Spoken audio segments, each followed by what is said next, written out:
Meu querido irmão, minha querida irmã, nós iniciamos com este domingo a 5ª semana da Quaresma. Nós estamos nos encaminhando para a conclusão deste tempo. Basicamente, levando em consideração que na semana que vem, com a abertura da Semana Santa, nós iniciaremos o Tríduo Pascal na quinta-feira à noite. Este tempo da Quaresma ainda nos reserva uns 10 dias. É tempo suficiente para que a gente intensifique os exercícios que começamos neste tempo, ou, se não comecei, que os faça agora. Praticamente nos resta 1/4 deste tempo para ser vivido. Ainda é tempo de o vivermos com intensidade. E se já comecei, mas escorreguei, relaxei, é tempo ainda de retomar. A mesma coragem, a mesma abertura com a qual começamos lá atrás a viver este tempo. Nós dissemos, na abertura deste tempo, que a primeira experiência que todos nós precisamos buscar neste tempo é a do amor do Senhor. É nos convencer que somos amados por Ele, que Ele nos quer bem, que somos queridos por Ele. E é por isso, pela experiência do amor dEle e nada mais, que nós precisamos nos converter. Não é por medo do castigo, não é por medo do inferno, não é por outra coisa qualquer. Precisamos nos converter porque Ele nos ama. Porque sentimos no coração a necessidade de responder a esse amor. Nos convencemos que Ele nos ama. Fomos convencidos disso. A única resposta adequada ao amor que de Deus experimentamos é fazer nossa vida uma resposta de amor. E é tão somente por isso que vale a pena todo o esforço de conversão. A liturgia deste 5º domingo deseja nos recordar algumas características próprias deste tempo e, claro, que são evidenciadas neste tempo, mas que marcam a vida cristã em seu conjunto. A primeira delas é de que esta conversão é para todos. Por quê? E agora você vai entender, porque todos são amados pelo Senhor. Todos. Não somente os mais bonitos, não somente nós cristãos, não somente nós católicos, não somente os mais santos, não somente os que mais observam a lei de Deus, todos são amados pelo Senhor. Todos. Deixa eu repetir, todos. Até esta pessoa que você e eu estamos pensando, essa não. Ela é amada pelo Senhor. Por isso,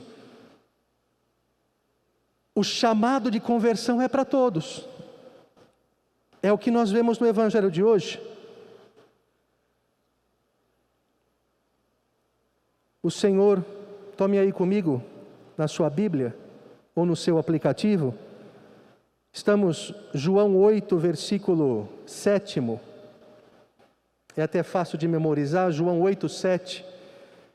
Como persistissem em interrogá-lo, como eram teimosos, Jesus ergueu-se e disse: quem dentre vós não tiver pecado, seja o primeiro a atirar, a condenar esta mulher.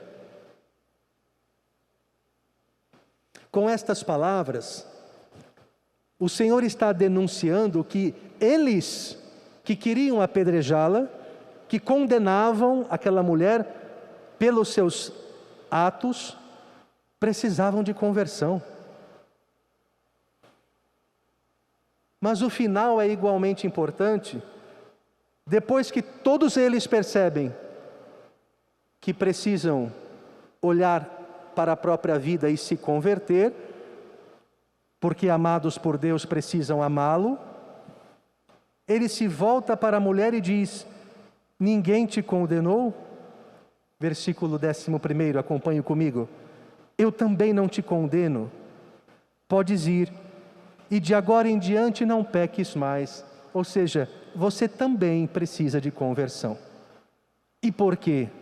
Mais uma vez, o porquê está nas palavras dele.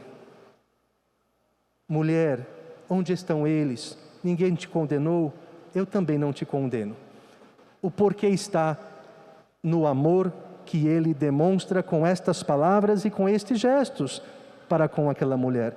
Por isso, converte, vai e não peques mais. Esta é a primeira certeza que todos temos que ter. Ele nos ama a todos. E por isso o convite de conversão é a todos nós, sem exceção alguma. A segunda afirmação importante para este tempo. A conversão, ela é marcada por um êxodo. Ou seja, por um caminho de onde se sai de uma condição e se vai para outra. E este sair de uma condição e ir para outra implica uma mudança de lugar, de perspectiva, de escolhas, de vida. Isto é converter-se. É um êxodo. E um êxodo perene. Porque nunca será o suficiente esta minha resposta de amor. Porque Ele me ama sempre. A minha vida, a sua vida, se traduz, portanto, num êxodo. Ou seja, numa atitude existencial de sair de um lugar e ir para o outro. De mudar de vida. Meus pensamentos, minhas palavras, meu coração, minhas decisões, minha visão. É preciso que nós aprendamos que a vida em Cristo consiste em entrar num êxodo, num constante êxodo. E é disso que tratam as leituras. Pega aí comigo na sua Bíblia a primeira leitura. Encontra aí no seu aplicativo, vamos acompanhar. A primeira leitura do livro do profeta Isaías nos fala de um primeiro êxodo. Nos fala do êxodo do povo de Deus do Egito. Sabemos que ele vivia numa escravidão. Sabemos que o Senhor se volta a Moisés e diz: eu ouvi, olha aí o amor, eu ouvi a aflição do meu povo e desci para libertá-lo. E porque o amou, o chamou para um êxodo. Aqui eu quero destacar uma primeira característica desta vida em êxodo. É a alegria. Este êxodo não é vivido na tristeza. Embora haja momentos tristes, este êxodo não é vivido com pesar, embora haja momentos de pesar. Este êxodo é vivido na alegria de quem se sente amado pelo Senhor, de quem já experimenta na própria vida a renovação que procura, de quem não se sente por nada nunca abandonado pelo Senhor. Olha a alegria. Pegue aí comigo. Estamos em Isaías 43, versículo 18 e 19. O 18 diz: não relembreis coisas passadas, não olheis para fatos antigos. Eis que eu farei coisas novas, e que já estão surgindo. Acaso não as reconheceis? E aí vem uma imagem muito bonita. Você sabe que deserto não tem caminho. Deserto, uma pessoa perdida no deserto está fadada a morrer. Ela não sabe para onde ir. Ele diz, algo que é impossível, né? Eu vou abrir uma estrada pelo deserto. Eu vou fazer correr rios pela terra seca. Portanto, eu estou fazendo uma coisa nova na tua vida, que já está surgindo, diz o Senhor. Por que você não reconhece? E de fato é isto. Porque tudo que o Senhor ama se modifica com Ele, tudo que o Senhor ama renova-se com Ele. Estamos sendo a cada dia renovados, por isso Ele diz, não relembreis coisas passadas. E aqui me permita um parênteses, depois nós voltamos à ideia do Êxodo. Eu tenho corrigido muita gente que procura o sacramento da reconciliação e que me diz assim, padre, eu me confessei faz um mês, mas agora eu me lembrei de um pecado lá da minha infância que eu nunca confessei. Ou, padre, eu estive aqui na semana passada, mas agora eu me lembrei de um pecado que eu cometi no mês passado e que eu não confessei.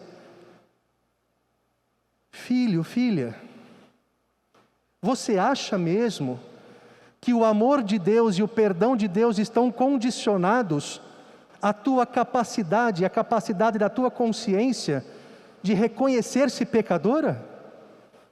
Pobres de nós se fosse assim. Se Ele liberasse perdão só para o que a minha consciência acusa.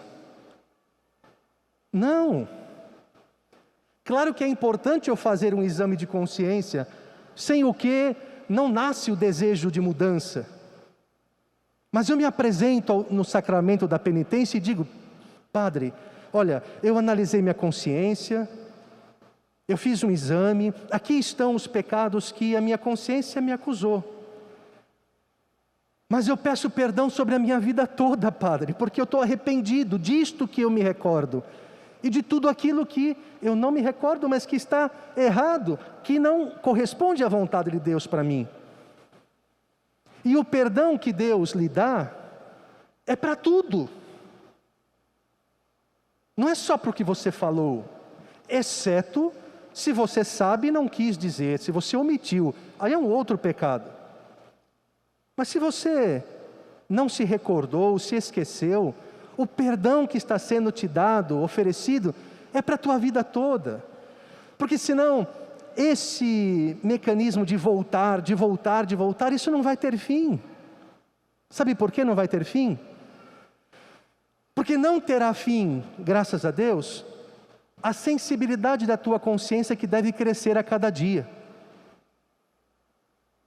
Não terá fim isso, não deve ter fim. A tua maturidade de vida cristã, o teu cuidado com a luta com o pecado, isso não vai ter fim. Você vai ficar a vida inteira voltando. Não. Volte aí comigo. Versículo 18.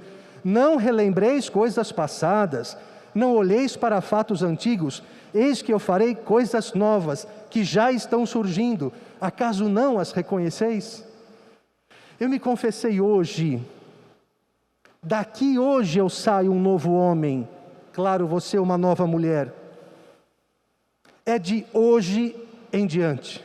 Próxima confissão, padre, a minha última confissão foi há um mês, foi há 2 meses, padre, de lá para cá, padre, e tomo posse da renovação da minha vida. Eu sei que tem muita gente que pede para você ficar voltando, investigando.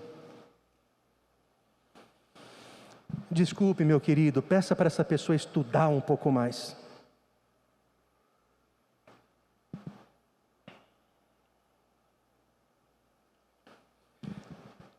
Fecho parênteses.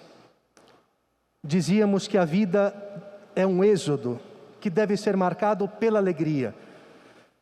A primeira leitura falava do êxodo do Egito. O Salmo responsorial fala de um retorno, de um êxodo, mas agora um outro êxodo, o da Babilônia. É o povo de Deus voltando da Babilônia para onde tinha sido deportado e cantando, dizendo: maravilhas fez conosco o Senhor, exultemos de alegria. E veja que interessante. De fato, se a gente entra nas palavras do Salmo, ela nos dá a entender isso, que é um salmo de peregrinação, eles estão a caminho. Veja aí versículos primeiros. Quando o Senhor reconduziu os nossos cativos, aqueles que estavam presos, parecíamos sonhar, nem parecia realidade. Encheu-se de sorriso nossa boca, os nossos lábios de canções. Entre os gentios, até entre aqueles que não acreditavam, se dizia: maravilhas fez com eles o Senhor. Versículo 3: sim, nós também reconhecemos, sobretudo nós, maravilhas fez conosco o Senhor, exultemos de alegria.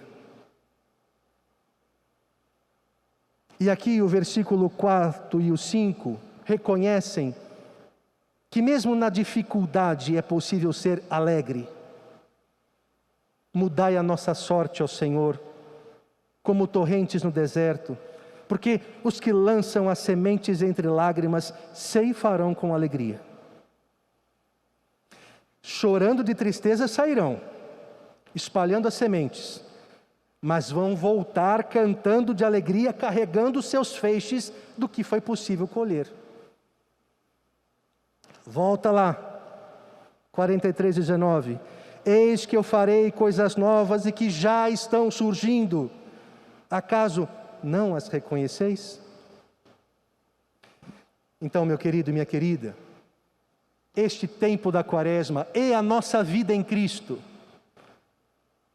deve ser marcado por uma abertura à experiência do amor de Deus para comigo, para contigo, para com todos, e de um esforço no amor, marcado pela alegria de corresponder com uma vida mais digna dele. Um esforço marcado pelo amor e pela alegria. Termino com a carta de São Paulo aos Filipenses. Pegue comigo, capítulo 3. Um encontro. Versículo 8. O apóstolo reconhece: na verdade eu considero tudo como perda, diante da vantagem suprema que consiste em conhecer a Jesus. Por causa dele eu perdi tudo. E aqui uma das frases mais bonitas, a meu ver, de Paulo. E olha que ele tem frases belíssimas. Considero tudo como lixo para ganhar a Cristo e ser encontrado unido a Ele. A vida cristã nasce de um encontro. De um encontro marcado pela alegria e pelo esforço de uma resposta. Vá comigo, versículo 10.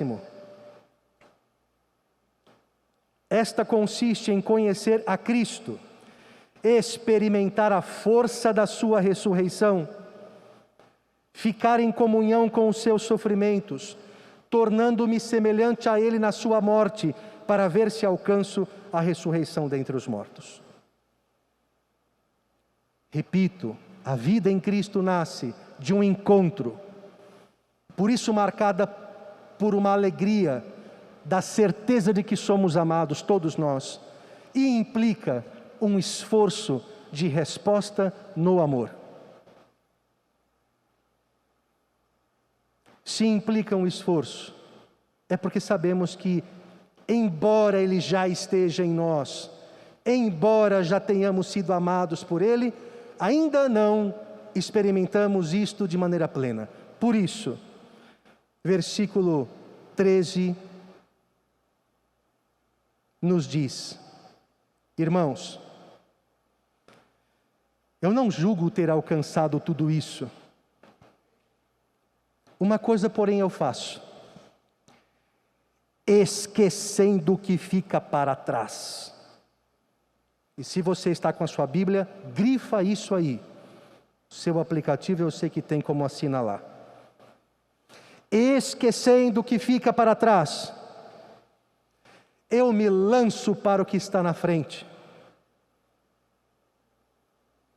E aqui todo o esforço de responder no amor. Mas esse esforço, e concluo, é marcado por uma intensa e perene alegria. Versículo 14: corro direto para a meta, rumo ao prêmio, que do alto Deus me chama a receber em Cristo Jesus. Meu querido e minha querida, falta-nos 10 dias para abrirmos o tríduo pascal. É tempo ainda de retomarmos nossa vida. É tempo ainda de buscarmos a experiência do amor de Deus por nós, de reconhecer que Ele nos ama a todos, de dizer a Ele: Senhor, muito obrigado pelo Teu amor por mim e por todos, de pedir a Ele a graça de jamais duvidar do Seu amor em situação nenhuma, e a graça e o tempo de lhe pedir a força para traduzir nossa vida numa resposta que seja cada vez mais digna do seu amor. E por isso, uma resposta dada na alegria daquele que se sente amado por Deus. Amém.